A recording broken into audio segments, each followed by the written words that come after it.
1975 में आपातकाल की काली साया को देखा है।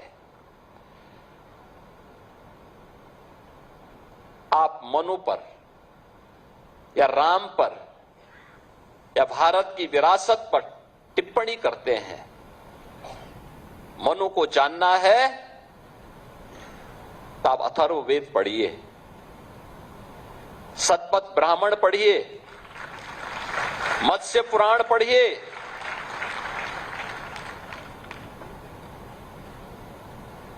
आपको सारी जानकारियां मिल जाएंगी। मैं पूछना चाहता हूं, कौन ऐसा व्यक्ति है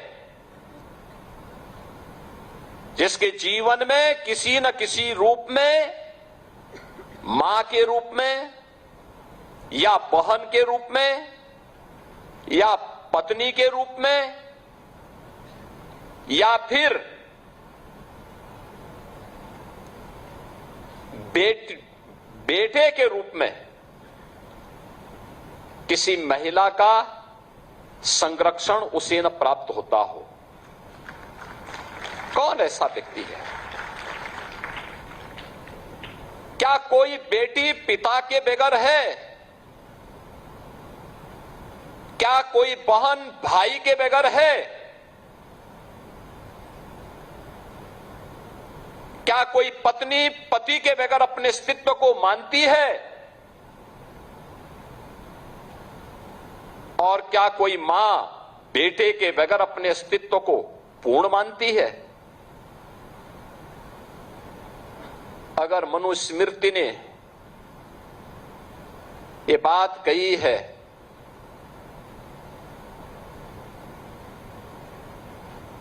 आप बताइए सही बात क्या है? और आप भारत के बच्चों को, भारत के नौनिहालों को उस दिशा में क्यों ले जाना चाहते हैं जहां पर किसी माता को या किसी अन्य व्यक्ति को बाद में लज्जित होकर के माफी मांगनी पड़े? आपने देखा होगा जंतर मंतर में अभी एक बेटी ने प्रधानमंत्री जी मोदी जी के प्रति किस प्रकार की अभद्र भाषा का प्रयोग किया था, और बाद में उस बेटी की मां, वह बेटी भी अपने शब्दों को वापस लेती है, माफी मांगती है। उसकी माता पिता ने भी इस बात को स्वीकार किया कि उनकी बेटी ने गलत बोला है। आप क्यों अर्बन नक्सलियों के हाथों भारत की वर्तमान पीढ़ी के भविष्य को खराब करना चाहते हैं? क्यों भारत की विरासत को बर्बाद करना चाहते हैं? क्यों भारत के भविष्य के साथ खिलवाड़ करना चाहते हैं? आपसे एक जिम्मेदार नेता प्रतिपक्ष के रूप में अपनी सकारात्मक भूमिका की अपेक्षा देश रखता था, लेकिन आपने उन भूमिकाओं को भी बर्बाद कर दिया, समाप्त कर दिया है। आपने अपनी जिम्मेदारियों से पूरी तरह अपने आप को अलग कर दिया, और यही कारण है कि अमेठी, ये रायबरेली इस परिवार को ढोता तो रहा, लेकिन इस क्षेत्र के सामने पहचान का संकट भी इस परिवार ने हमेशा खड़ा किया। यहां के स्मारक के नाम, यहां के संस्थानों के नाम एक परिवार के नाम पर हो जाएं, इनको अच्छा लगता था, लेकिन राणा बेनी माधव बख्श सिंह जी के नाम पर हो या किसी लालचंद स्वर्णकार के नाम पर हो या किसी महापराक्रमी बीरा पासी के नाम पर हो, ये कभी आपने या आपकी पीढ़ी ने कभी इसके बारे में सोचा नहीं। जब आप भारत की संस्थाओं को अपमानित करते हैं, जब आप भारत के प्रधानमंत्री के बारे में अपमानजनक टिप्पणी करते हैं, तब एक व्यक्ति के बारे में नहीं, भारत की एक संस्था को अपमानित करते हैं। प्रधानमंत्री व्यक्ति नहीं होता है, प्रधानमंत्री भारत की एक संस्था है। और याद रखना, अगर भारत की ये संस्थाएं कटघरे में खड़ी होंगी तो भारत का हर नागरिक कटघरे में खड़ा होगा। आप जब भारत के प्रधानमंत्री जी के खिलाफ अपमानजनक टिप्पणी करते हैं, अभद्र भाषा का प्रयोग करते हैं, तो ये अभद्र भाषा सचमुच आप भारत को अपमानित करते हैं, भारत की विरासत को अपमानित करते हैं, भारत की वर्तमान पीढ़ी के सामने पहचान का संकट खड़ा करते हैं, क्योंकि यह इंस्टीट्यूशन संदेह के दायरे में खड़ा होता है। और आपको इस प्रकार की गैर जिम्मेदाराना हरकतों से अपने आप को बचना पड़ेगा। बहनों और भाइयों, आखिर क्या कारण था? यह देश 1947 में आजाद हुआ। मैं पिछले दिनों काकोरी लखनऊ में 1925 में देश की आजादी के लिए ब्रिटिशर के द्वारा जो खजाना यहां से ले जाया जा रहा था, उस समय के क्रांतिकारियों ने उस पैसे को रोक करके भारत की स्वाधीनता के कार्य के लिए वहां उसको अपने कब्जे में लिया था, काकोरी ट्रेन एक्शन के रूप में।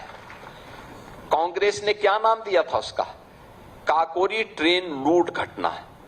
अरे लूटा तो तुमने है पूरे देश को, बर्बाद किया है इस देश को। सबसे अधिक दिनों तक देश को लूट करके देश की संपत्ति को दुनिया के अंदर ठिकाने लगाने का काम किया है। काकोरी में ट्रेन लूट नहीं थी, अपना भारत का खजाना भारत के क्रांतिकारियों ने अपने कब्जे में लेकर के भारत की स्वाधीनता में उस पैसे को लगाया था। पंडित राम प्रसाद बिस्मिल हो, ठाकुर रोशन सिंह हो, चंद्रशेखर आजाद हो, या फिर उस अभियान राजेंद्र नाथ लाहिड़ी हो, ये जितने भी क्रांतिकारी थे, इन लोगों ने अपने कब्जे में लिया था, उसको देश की स्वाधीनता में उस पैसे का उपयोग किया था। लेकिन कांग्रेस है स्वीकार करने को तैयार नहीं। उनका तो ये मानना है कि डिस्कवरी ऑफ भारत, यानी जैसे कि कांग्रेस का ये एक परिवार के उदय होने के साथ ही भारत बना है। भारत आपने नहीं बनाया है, आपके परिवार ने भारत का विभाजन जरूर करवाया है, जरूर भारत का विभाजन करवाया है। भारत के विभाजन के आप दोषी हैं। भारत के नागरिकों के कत्लेआम का आपका परिवार दोषी है। भारत के लोकतंत्र को तोड़ने का और उसका गला घोंटने का दोषी आपका परिवार है। आपको देशवासियों से इसके लिए माफी मांगनी चाहिए। आपने हमेशा, आपके परिवार ने भारत की स्वाधीनता संग्राम सेनानियों का अपमान किया है, उन्हें उचित सम्मान नहीं दिया है। याद करिए, भारत के एक महान स्वाधीनता संग्राम सेनानी हुए वीर सावरकर, एक ही जन्म में दो आजन्म कारावास की सजा हुई थी वीर सावरकर को। 28 वर्ष उम्र थी उनकी, वीर सावरकर की, जब उन्हें 2 आजन्म कारावास की सजा हुई। सेलुलर जेल अंडमान में, एक ही जेल में दोनों भाई बंद हैं और 10 वर्ष तक वीर सावरकर अपने भाई को नहीं देख पाए। तो अचानक एक दिन जब कोलू में तेल पीरने के लिए उनको ले जाया जा रहा था, तब उनकी नजर अपने भाई पे पड़ी। अपने भाई के सामने जाते हैं, कहते तुम यहां कैसे आए? उसने कहा मैं भी इस जेल में बंद हूं। एक ही परिवार। और जब वीर सावरकर के नाम पर सरदेव अटल बिहारी वाजपेयी जी की सरकार ने पोर्ट विलियर के एयरपोर्ट का नामकरण किया था, तो कांग्रेस ने वीर सावरकर का नाम हटा दिया था, उनका नाम हटा दिया था। इन्हें नेताजी सुभाष चंद्र बोस स्वीकार्य नहीं, इन्हें लौह पुरुष सरदार वल्लभ भाई पटेल स्वीकार्य नहीं। मैं उस दिन काकोरी में एक बात देख रहा था, और वह मैं देख रहा था कि एक सचिंद्र नाथ बख्शी काकोरी ट्रेन एक्शन की घटना में, ट्रेन एक्शन, मेरी बात सुनना, ट्रेन एक्शन की घटना में वह भी दोषी ठहराए गए थे, उनको आजीवन कारावास की सजा हुई थी। यह देश जब आजाद हुआ उन्हें मुक्त किया गया। भारतीय जनसंघ की स्थापना होती है, वे भारतीय जनसंघ में शामिल होते हैं और फिर वाराणसी साउथ से वे विधायक बनते हैं। उन्होंने उत्तर प्रदेश विधानसभा में इस बात को कहा कि उनके खिलाफ पैरवी करने वाला कोई दूसरा नहीं था, कांग्रेस का एक नेता था जिसने उसे जेल में बंद करवाया, उनकी मुखबिरी करके, अंग्रेजों की मुखबिरी करके उन्हें बंद करवाया था। और शर्मनाक कितना कि कांग्रेस की सरकार ने उस देश के गद्दार के नाम पर लखनऊ में एक सड़क का नामकरण कर रखा है। यानी भारत के क्रांतिकारियों की, भारत के स्वाधीनता संग्राम सेनानियों की जो मुखबिरी करता था, उनके खिलाफ साजिश रचता था, उनको इन्होंने महिमामंडित किया। सचिंद्र नाथ बख्शी के नाम पर कोई नामकरण नहीं, और ये इनका इतिहास है, ये आज की पीढ़ी को बता रहे हैं। और इसी के लिए दिनकर जी ने कहा था कि अंधा चकाचौंध का मारा, क्या जाने इतिहास बेचारा, सूर्य चंद्र खगोल भूगोल, कलम आज उनकी जय बोल, जला अस्थियां बारी बारी, छिटकाई चिन्नों छिनगारी। यानी ये जिन लोगों ने अपना पूरा जीवन समर्पित किया है, उनके कारण आज हम सब स्वाधीन हैं। आज विकास की इस एहसास में, अगर ये देश आजाद नहीं होता तो क्या राणा बेनी माधव बख्श सिंह जी के नाम पर हम लोग इस प्रकार का भव्य स्मारक बना पाते? नाम राणा बेनी माधव बख्श सिंह जी का, लेकिन काम तो इसका रायबरेली को लोगों को लेना है। रायबरेली का हर व्यक्ति से लाभान्वित होगा, रायबरेली के कार्यक्रम होंगे, सर्दी गर्मी बरसात कोई भी सीजन होगा, इस सभागार में हम लोग कार्यक्रम कर पाएंगे। और मैं स्मारक समिति से कहूंगा, स्मारक समिति ने शुरू से प्रयास किया है, यहां के स्थानीय विधायक और स्थानीय जनप्रतिनिधियों ने इसमें सहयोग किया। मुझे उस समय यहां आने का अवसर प्राप्त हुआ और मुझे अच्छा लगता है जब किसी स्वाधीनता संग्राम सेनानी का सम्मान होता है, जब भारत की किसी वीर सैनिक का सम्मान होता है, मुझे बहुत अच्छा लगता है, क्योंकि इन सैनिकों का सम्मान, उन क्रांतिकारियों का सम्मान, स्वाधीनता संग्राम के लिए अपना सर्वस्व न्यौछावर करने वाले उन महापुरुषों के प्रति किया जाने वाला योगदान हमें हमेशा आगे बढ़ने के लिए एक नई प्रेरणा देगा। और वही प्रेरणा प्राप्त करने के लिए हम सब इस कार्यक्रम में बढ़ चढ़ करके भाग लेते हैं, लगातार उस कार्यक्रम को आगे बढ़ाते हैं। उस कार्यक्रम की श्रृंखला में आज मुझे यहां आने का अवसर प्राप्त हुआ। लेकिन मैं राणा बेनी माधव बख्श सिंह जी की स्मृति में बनी हुई इस स्मारक समिति से जरूर कहूंगा कि फर्स्ट फेज का कार्यक्रम संपन्न हुआ।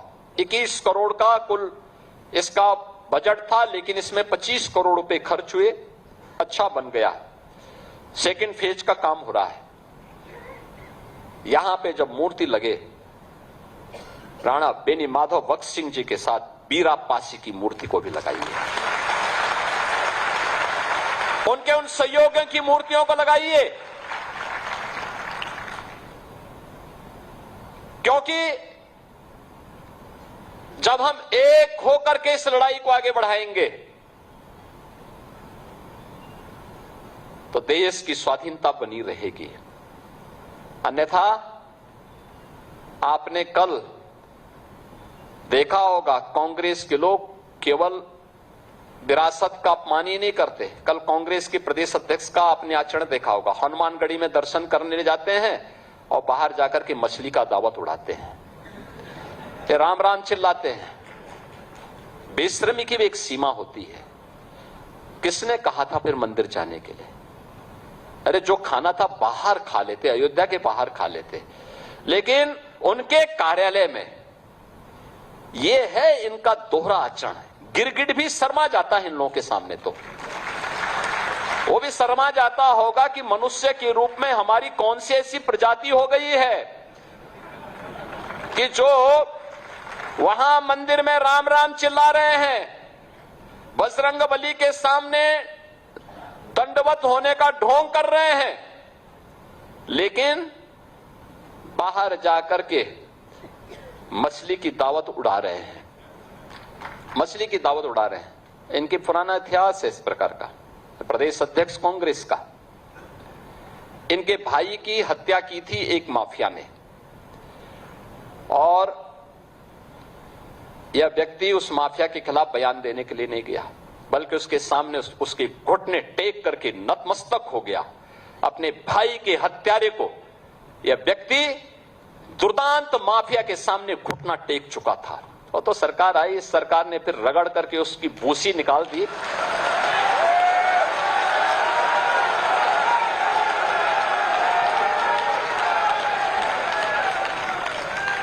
अन्यथा इन लोगों ने तो प्रदेश को माफिया प्रदेश बना दिया था, पहचान का संकट खड़ा कर दिया था।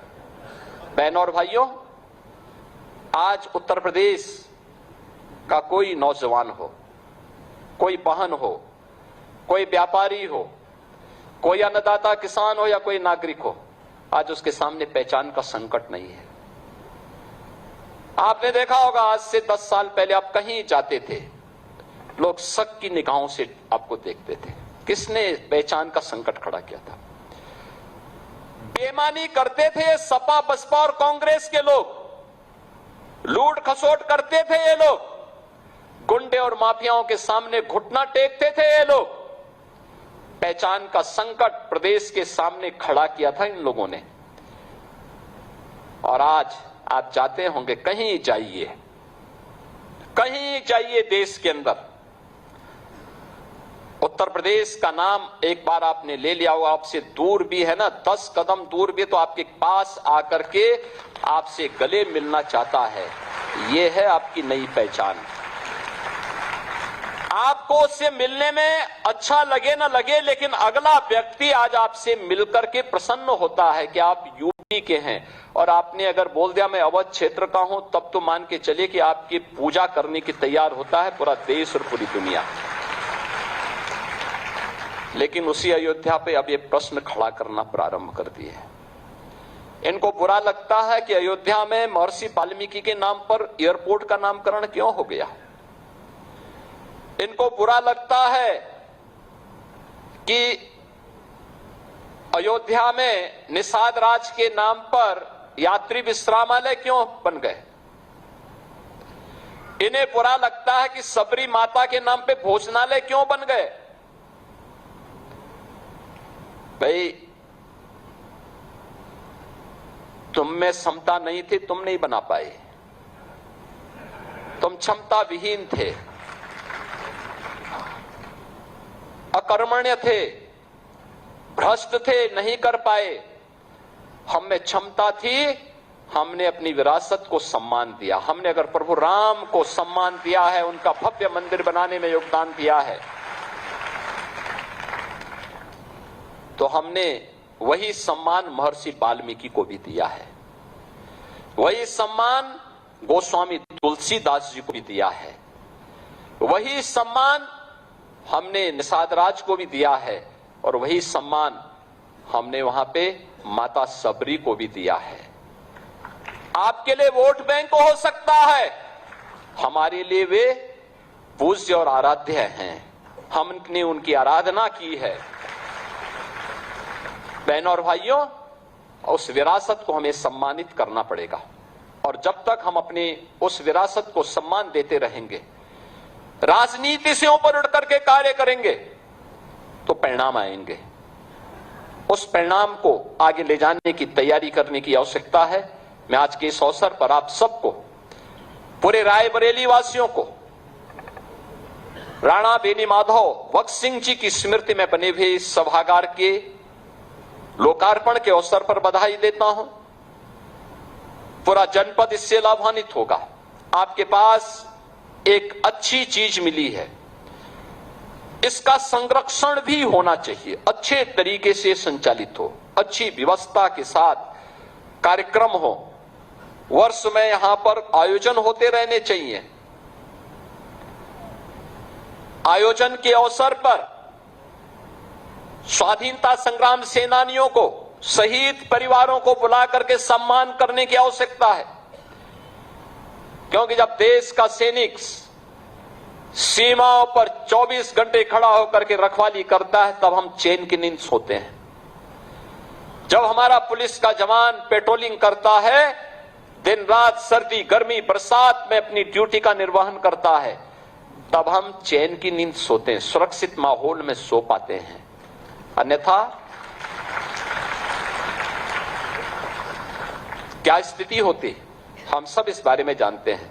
मैं इस अवसर पर आप सबको बधाई देता हूं, रायबरेली वासियों को बधाई देता हूं, स्मारक समिति को धन्यवाद देता हूं और इस बात की अपेक्षा करता हूं कि संस्कृति विभाग इस बात को सुनिश्चित करें, सेकंड फेज के साथ राणा बेनीमाधव भगत सिंह जी की प्रतिमा के साथ ही बीरापासी और उनके उन सभी सहयोगियों की प्रतिमाएं भी वहां लगती हुई दिखाई देनी चाहिए। इस विश्वास के साथ मैं राणा बेनीमाधव भगत सिंह जी की इस पावन जयंती के अवसर पर उनकी स्मृति को नमन करता हूं। राणा साहब को, बीरापासी जी को और उनके साथ उन सभी महापुरुषों को, जिन महापुरुषों ने देश के लिए अपना योगदान दिया, उन सभी स्वाधीनता संग्राम सेनानियों की स्मृति को नमन करते हुए अपनी वाणी को विराम देता हूं। धन्यवाद। जय हिंद।